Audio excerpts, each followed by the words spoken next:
You think the most dangerous job in America is fighting fires or defusing bombs. It's not. Tonight, a man is driving 40 tons across a frozen lake, and the ice under him is already cracking. That's your office. That's your commute. That's Tuesday. While other truckers complain about traffic on the I-95, you're driving across a frozen lake the size of Rhode Island in the middle of polar night, with your cab door hanging wide open. Not because you forgot to close it, because if that ice cracks under your wheels right now, a closed door is just a coffin lid. You get maybe half a second to jump before 40 tons of Kenworth drags you straight to the bottom. And here's the thing nobody tells you before you take this job. Every single driver who has ever run Alaska's ice roads knows exactly what sound the ice makes right before it kills you. I'm going to tell you what that sound is, but not yet. Stick with me. Because first, you need to understand how a completely normal person ends up doing something this insane for a living. The ice road season on Alaska's North Slope lasts maybe 10 weeks, sometimes 8, sometimes 12 if the cold holds. It depends entirely on the temperature, the snowpack, and whatever the weather decides to throw at you that year. When the lakes and rivers freeze hard enough, a small army of engineers goes out with ice augers and drills holes every few hundred feet along the route to measure the thickness. You need at least 32 inches of solid blue ice to run a loaded semi. Blue ice, not white, not gray, not layered. Blue. White ice has air pockets. White ice has air pockets trapped inside. It looks thick, but it's hollow, like a bad promise. Gray ice means water is already seeping up through stress fractures. And layered ice, the kind that forms when meltwater refreezes over older ice, is the sneakiest killer of all. It looks perfect on the surface, and it's rotten all the way through. You learn to read ice the way a doctor reads an X-ray. Except when a doctor misreads an X-ray, nobody falls through a frozen lake at 2 in the morning and minus 48 degrees. Your alarm goes off at 4 a.m. Not that it matters much. It's been dark since 2 in the afternoon yesterday, and it won't get light again until almost noon today. Polar night on the Alaska tundra means the sun just stops showing up. You pull on 3 layers of base clothing, wool socks, insulated coveralls, and a balaclava that makes you look like a bank robber. You walk outside. The cold hits you like a wall. Not a chill, a wall. A wall. At minus 40, the inside of your nose freezes the second you breathe in. Your eyelashes frost over before you reach the truck. The diesel engine has been idling all night because if you shut it off in this cold, there's a real chance it won't start again. You climb up into the cab, check your gauges, check your load straps, check your radio. You open the driver's side door all the way and hook it back. It stays open. You pull out onto the ice road and your headlights punch into absolute darkness. There are no streetlights out here. No mile markers. Just 2 tire ruts in the snow and a whole lot of nothing in every direction. Speed on an ice road is not about how fast you want to go. It's about physics. Pure, unforgiving physics. When a heavy vehicle, 0.3 secs.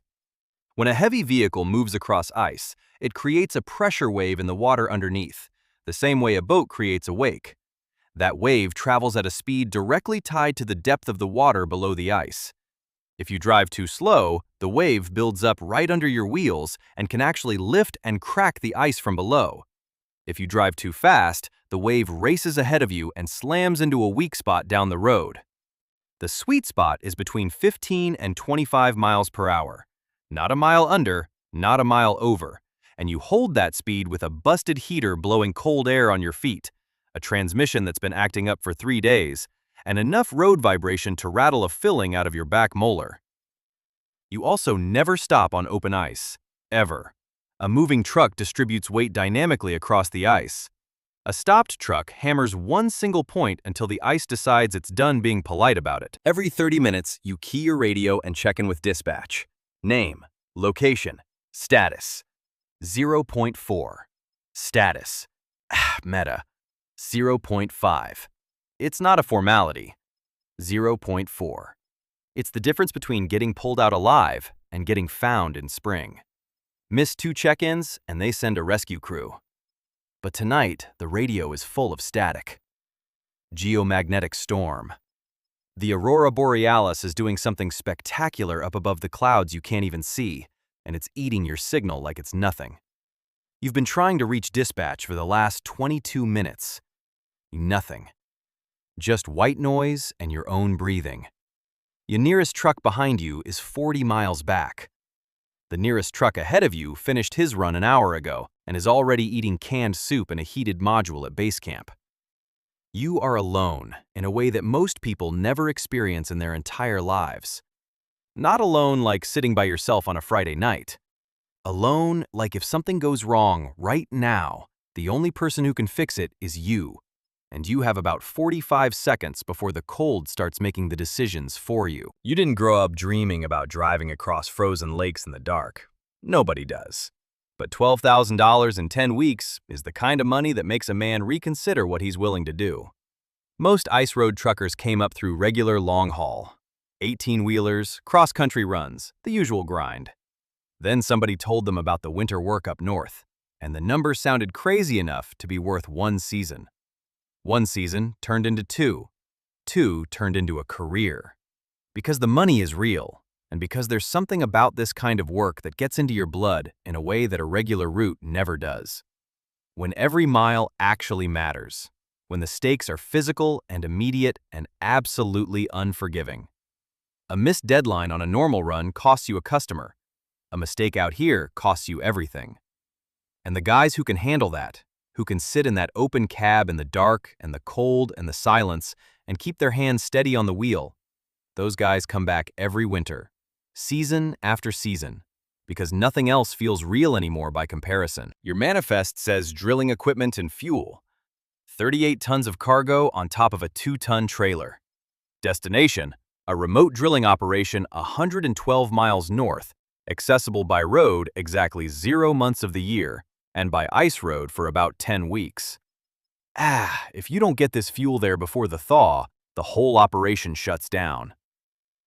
Generators go cold, the camp loses heat.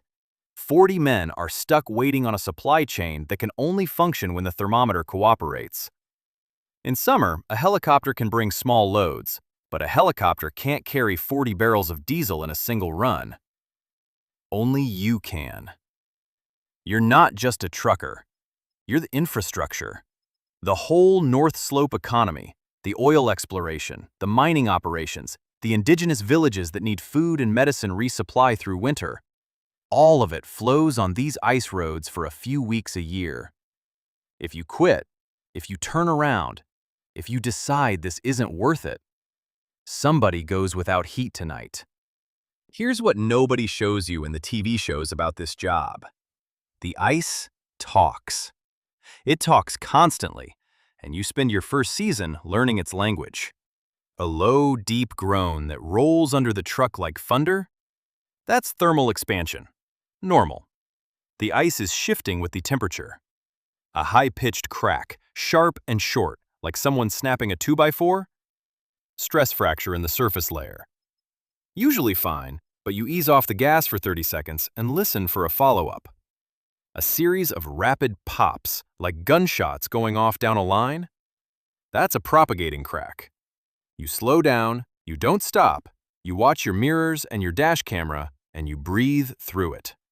But the sound you never want to hear, the one experienced drivers describe with the same exact words every single time, is one deep, resonant boom, like a cannon going off directly under your front axle. That's the sound this story is about. That's the sound I promised you at the beginning. We'll get there. Keep listening. By week 3 of the season, your body has stopped complaining and started just quietly failing. Your left leg, the one closest to the open door, has been cold for so long that you've stopped feeling it below the knee unless you stomp on the floorboard. Your lower back is a mess of knots from hours of sitting rigid, braced against the constant micro-vibrations of the ice surface.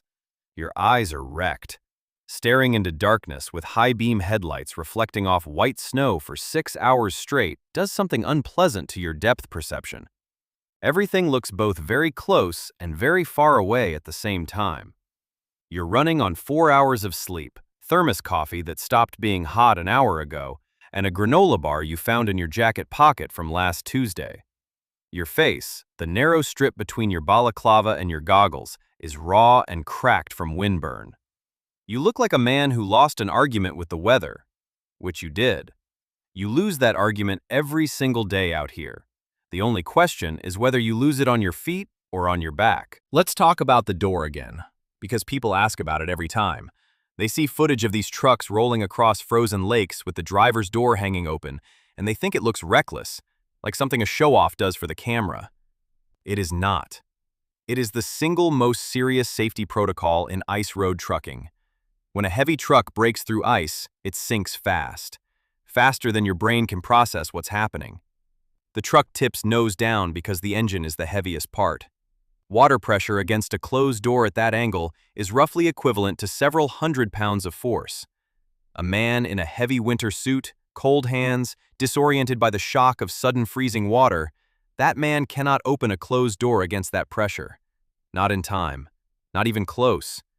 The open door means the difference between swimming out and drowning inside a cab that just became a submarine. You are cold. You are uncomfortable, but you keep that door open. Because the driver who closed his door, you already know how that story ends. You never run alone if you can help it. Official protocol says trucks space out at least 1,000 feet apart on open ice. The weight of two trucks close together can create overlapping pressure waves that combine into something neither one alone would cause. So you run loose, far enough apart that you can see the truck ahead's taillights as a faint red smear in the darkness. Sex. Far enough that if the ice opens up ahead of you, you have time to react. Tonight, you're the second truck in a 3-truck convoy. The guy ahead of you is a veteran with 16 seasons. The guy behind you is in his second winter. You are the middle. You watch the veteran's lights. If he slows down, you slow down. If he drifts left, you note why. If his lights suddenly drop and disappear, you stop and get on the radio immediately. You don't drive forward to investigate. You don't get out and walk to the edge. You call it in and you wait. Because the ice that took him is still right there. 63 miles from base camp.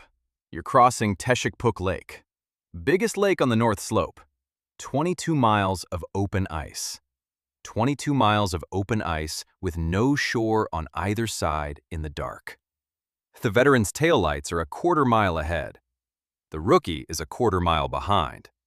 You're in the middle of nowhere, and then the middle of more nowhere. The truck is running fine. Transmission has been smooth for the last hour. Radio is still static, but you sent a burst transmission 12 minutes ago and got a partial confirm back. You drink the last cold inch of coffee from your thermos. You check your speed. 22 miles per hour. Good. You check the surface ahead in your headlights. Clean, white ice, packed snow on the edges of the ruts. Normal. You notice a slight shimmer to the ice surface about 100 yards out. You've seen that before. Refraction. Probably nothing. You keep your speed. You watch it. And then the ice makes a sound like God dropped something heavy. It is not a crack. It is not a pop. It is a boom, deep and physical. You feel it in your sternum before you hear it with your ears. The whole cab shudders. Your headlights show a dark line opening across the ice 30 feet ahead of you, running left to right across the full width of the road. And it's moving. Growing. You hit the brakes. No, you can't stop. Stopping is death. You ease off instead. You try to maintain speed. You steer right toward the thicker shelf ice near the edge of the road. The truck's nose dips. Not much. An inch. Then 3 inches. 0.4. Then 3 inches.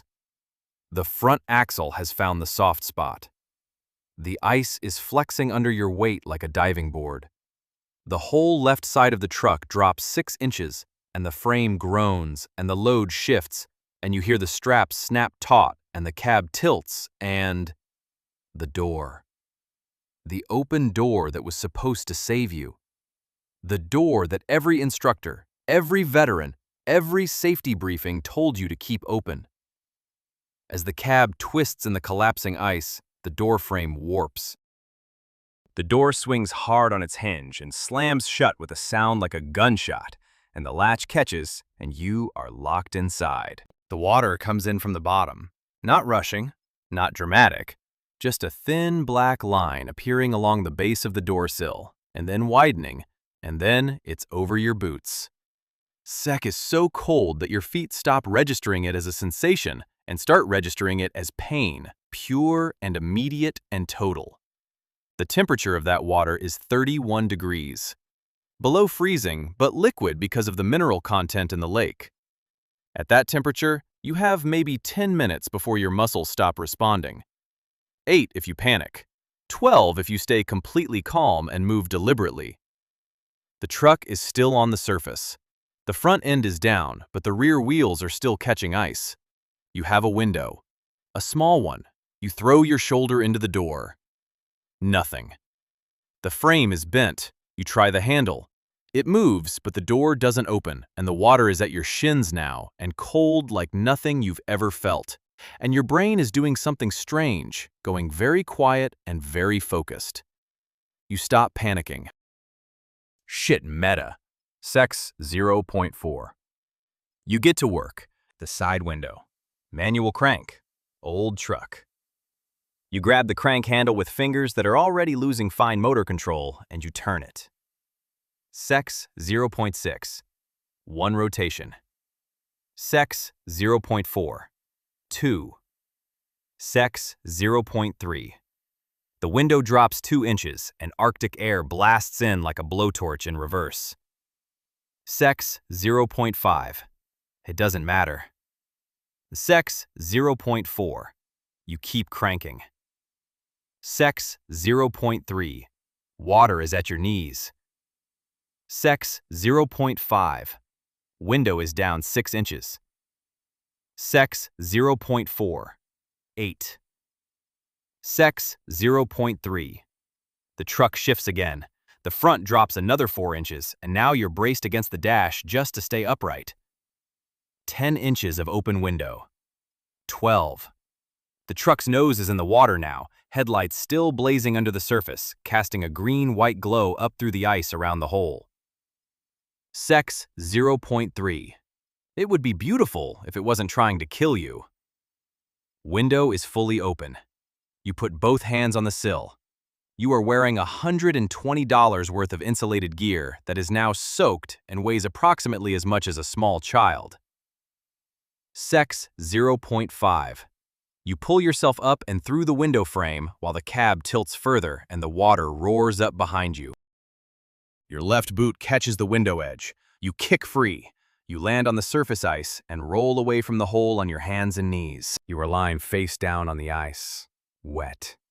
-44 degrees. You are alive. Behind you, your truck, Sex 0.6. Behind you, your truck makes a sound like a drain emptying, a long, low, gurgling groan, and slides forward into the hole. Meta. Pause. Sex 0.4. The taillights go under last. Meta. Pause. Sex 0.3. Red light through black water, fading fast. Meta. Pause. Sex 0.5. And then nothing. Meta. Pause. Sex 0.4. Just the wind and the dark and the flat white plain of the lake stretching away from the ragged black hole where 40 tons of your livelihood just disappeared. You roll onto your back. The aurora is out, green and purple and Sex 0.3.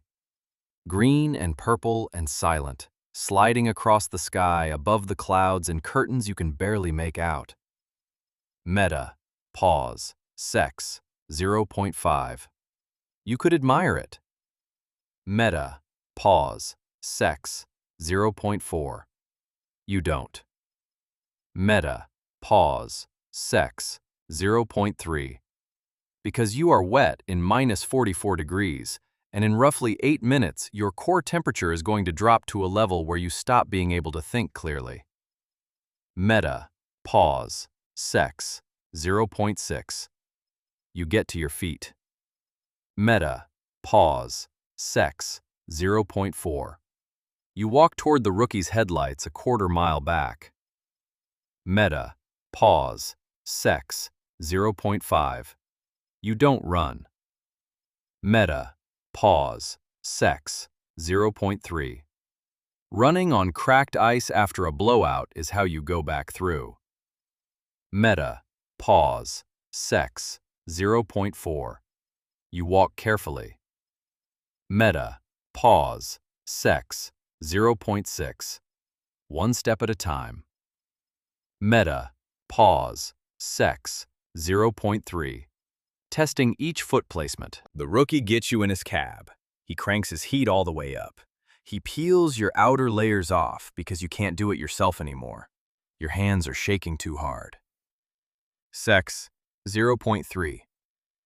He has a sleeping bag in the back of the cab, regulation emergency kit, and he wraps you in it and hands you a metal thermos of something hot. You don't know what it is. You drink it. You drink it. He gets on the radio. His radio is working fine, because of course it is, and calls it in. Truck through the ice, driver recovered, hypothermia protocol, requesting ground escort. Then he looks at you. He's 24 years old. Second winter on the ice. He has the expression of a man who just watched something get filed in a mental folder labeled, "Things I will think about for the rest of my life." He doesn't ask how you feel. He asks what you heard. What did the ice do? What was the sound? You tell him about the cannon shot. The single, deep boom. He writes it down on a notepad he keeps on the dash. You notice he already has 4 other entries on that page. Here's what the TV show version of this job looks like. Shit meta! Dramatic music. Camera drone shots of trucks on vast white landscapes. Bearded guys talking about adrenaline and the freedom of the open road. Here's what it actually is. Boredom punctuated by terror. Long stretches of nothing but road noise and static and your own thoughts. And then 5 seconds of something so intensely physical that your body doesn't fully process it until 3 hours later when you're wrapped in a sleeping bag shaking like a dog in a thunderstorm. The veterans don't talk about the adrenaline. They talk about the math. Load weight versus ice thickness. Point 3. Speed versus wave propagation. Point 6. Temperature drop versus freeze rate. Point 5. Ice road trucking is not a thrill-seeker's game. It is an engineering problem that you solve with a 60-foot truck on a surface that changes its structural integrity based on weather you can't predict and underwater springs you can't see. The guys who last in this job are not the cowboys. The cowboys quit after 1 season. The guys who last are the ones who respect the ice enough to be genuinely, permanently afraid of it. 112 miles north of where your truck is currently sitting at the bottom of a lake, 40 men are going to wake up in 6 hours and start their shift at a drilling operation that cannot function without the fuel you are carrying. And 300 miles west of that, a village of 240 people, Inupiat community, has been waiting on a medical supply resupply for 11 days because the last flight in got turned back by weather. The ice road is their only option. It has always been their only option. Long before there were trucks and GPS and satellite phones, the people of the North Slope were crossing these same frozen lakes on foot and by dog sled because the land only connects in winter. The ice road didn't change that logic. It just scaled it up. When the season opens, the villages get everything they couldn't get by air all fall. Building materials, heavy equipment, bulk food stores, medical supplies, fuel that costs $6 a gallon to deliver and would cost $12 without the road. You lose a truck tonight.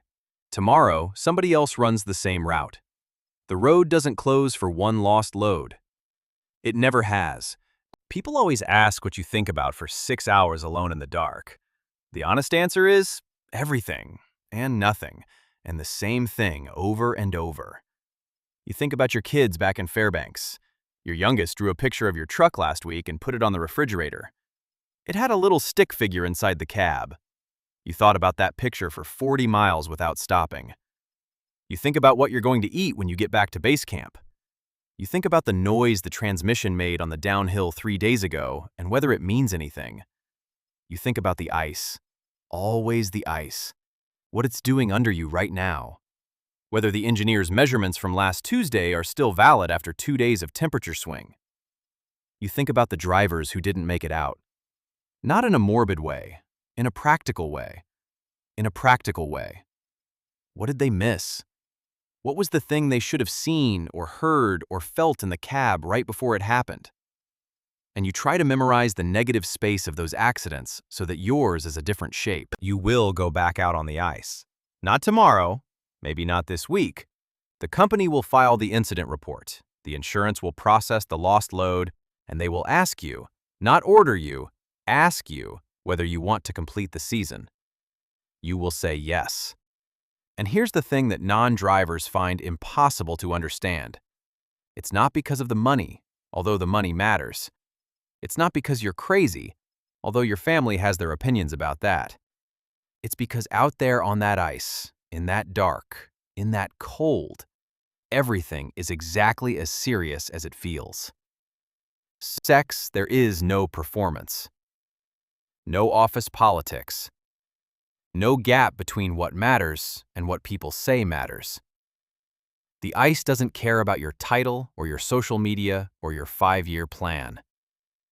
The ice only cares whether you did the math right. And when you do the math right, and you roll off the lake and onto hard ground, and the solid road hits your wheels for the first time in 60 miles, that feeling, there is no other feeling like that. That is why they come back. The North Slope Ice Road system covers roughly 600 miles when it's fully operational. In a good season, several thousand truckloads move across it. Fuel, equipment, food, pipe, chemicals, medical supplies. The safety record, when you compare it to regular highway trucking per mile driven, is not actually worse. It is different. Regular highway trucking kills people through fatigue, distraction, other drivers. Ice road incidents are concentrated, dramatic, and rare. But when they happen fast and complete. There is almost never a partial outcome. Either you got out or you didn't. The trucking companies invest heavily in training and monitoring. Real-time GPS tracking, mandatory rest windows, ice thickness reports updated every 12 hours. Weight restrictions that get tighter as the season progresses and the ice begins its slow annual decline. Because the ice always declines. The window closes, the temperature rises, the roads get marked impassable. And then the whole infrastructure vanishes into open water for 9 months, and the North Slope goes back to being one of the most isolated places on the surface of the Earth. Some guys run the ice for 30 years. By the time they hang it up, they've crossed more frozen water than most people will ever see in their lives. Their bodies are a ledger of what that cost. Lower back problems from decades of vibration. Hands that don't close all the way in cold weather because of old frostbite damage. Ears tuned permanently to a frequency nobody else can hear, the frequency of ice under stress. They retire to somewhere warm, usually, and their families are relieved, and they sit on a porch in Arizona or Florida, and they do not miss the cold. But they miss the simplicity, the absolute clarity of a problem that has exactly one correct answer. Get the load to the other side.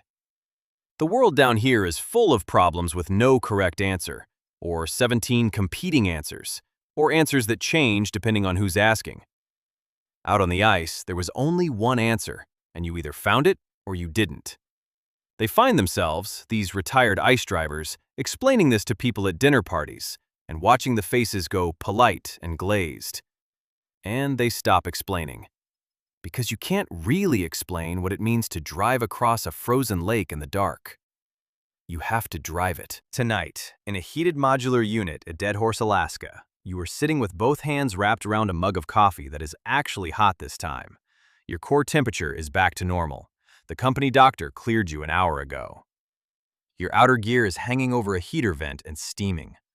The load, 38 tons of fuel and equipment, is at the bottom of Teshikpuk Lake. The insurance will cover the truck. The fuel is a separate line item. You won't be held liable. The rookie is sitting across from you. He hasn't asked for his thermos back. The veteran stopped by an hour ago, looked at you for a long second, and said, You kept moving. That's why you're here. And then he left to go sleep for 6 hours before his next run. You look at the photo you keep in your jacket's inner pocket. Wife and 2 kids on the front porch in Fairbanks. The youngest stick figure drawing of your truck is in the same pocket. You fold it carefully. You put it back. You finish the coffee. You look at the schedule board on the wall. Your name is already penciled in for a run day after tomorrow. You do not erase it. At the beginning, I told you there was a sound. Meta, pause, sex, 0.5. One specific sound that every ice road driver describes the same way, using the same exact word. Meta, pause, sex, 0.4. Cannon. Meta, pause, sex, 0.3. A single deep boom directly under the front axle. Meta, pause, sex, 0.6. Now you know what comes after that sound. Meta, pause, sex, 0.4. Now you know about the door. Meta, pause, sex, 0.3. The water. Meta, pause, sex, 0.5. The window crank. Meta, pause, sex, 0.4. The walk back across cracked ice in the dark to a rookie's headlights. Meta, pause, sex, 0.6. And you know why a man hears that sound, survives what follows, and 2 days later pencils his name back onto the schedule. It's not stupidity. It's not recklessness. It's something harder to name than either of those. Meta, pause, sex, 0.6. The ice road exists for 10 weeks a year. Meta, pause, sex, 0.5. Everything that can't move by air or wait for summer moves on those 10 weeks. Meta, pause, sex, 0.4. The fuel, the food, the medicine, the machinery. Meta, pause, sex, 0.3. And the men who move it are a very specific kind of person. Not fearless, because fearless people don't last, but people who have made a deliberate, eyes-open choice to sit in that open door, in that dark, on that ice, and keep the wheel steady anyway. 40 tons, one chance, no margin. That's the job. That's all of it. See you on the next run.